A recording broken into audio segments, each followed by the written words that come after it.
কয়েক ঘন্টা পরই বিশ্বের দ্বিতীয় দেশ হিসেবে 2018 সালকে বরণ করে নেয় অস্ট্রেলিয়া।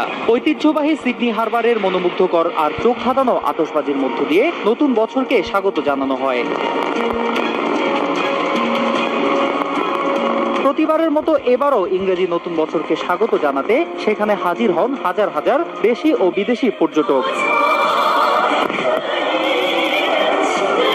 বর্ষবরণ উৎসবের আয়োজন করা হয় উত্তর কোরিয়াতেও। রাজধানী পিয়ংইয়ংয়ে আলোকসজ্জার পাশাপাশি প্রদর্শন করা হয় বর্ণিল আতশবাজির।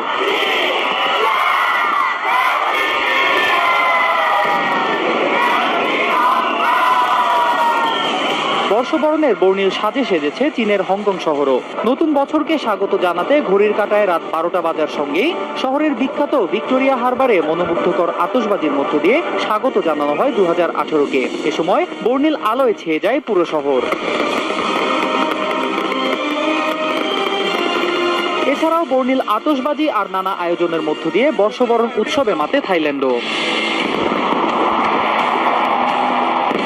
2017 সালকে বিদায় জানিয়ে পরবর্তী 24 ঘন্টায় একে একে 2018 সালকে বরণ করে নেয়ার অপেক্ষায় রয়েছে এশিয়া, ইউরোপ এবং আমেরিকা মহাদেশের বিভিন্ন দেশ। অন্যয় কর্মকার, সময় সংবাদ।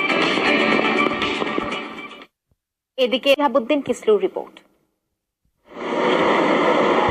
তুষারপাত আর হিম করা ঠান্ডা উপেক্ষা করেই নিউ ইয়র্কের টাইম স্কয়ারে চলছে খ্রিস্টীয় নতুন বছরকে বরণ করে নেয়ার শেষ মুহূর্তের প্রস্তুতি। খারাপ আবহাওয়া উপেক্ষা করেই এখানকার প্রস্তুতি দেখছেন উৎসুক জনতা। It's really cold out here. Wear a lot of warm clothes. Tomorrow, come out here early to see the ball drop so you can get a good spot. And a Happy New Year. We were excited to see the ball drop. And Happy New Year! I'm just gonna have a good time. 3, 2, 1, Happy New Year! ইতোমধ্যে নববর্ষের অনুষ্ঠানের অন্যতম আকর্ষণ iconic বলের পরীক্ষামূলক উদ্বোধন করা হয়েছে। 12,000 পাউন্ডের বলটিতে রয়েছে কয়েক হাজার আলোর বাতি। টাইম স্কয়ারের বর্ণিল আয়োজনের মতোই নতুন বছরে নিজেদের জীবন রাঙাতে চান সবাই। 2017 was a great year. 2018 is going to be fantastic. A new year, I want to say that I want to live here in my future. Next year, I want to be more fashionable.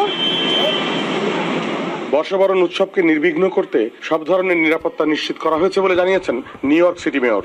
It's a moment of great pride for New York City. নববর্ষ বরণ আমাদের ঐতিহ্যবাহী অনুষ্ঠান। এখানে হাজার হাজার মানুষের উপস্থিতি হবে। তাদের নিরাপত্তা নিশ্চিত করা আমাদের দায়িত্ব। আইন শৃঙ্খলা বাহিনী সার্বিক নিরাপত্তা নিশ্চিত করতে তৎপর আছে।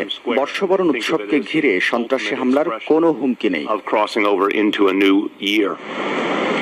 আবহাওয়া দপ্তর বলছে নিউ ইয়র্কের 100 বছরের ইতিহাসে এই প্রথম বর্ষবরণের প্রহরে তাপমাত্রা হিমাঙ্কের 12 থেকে 15 ডিগ্রি সেলসিয়াসের নিচে থাকবে।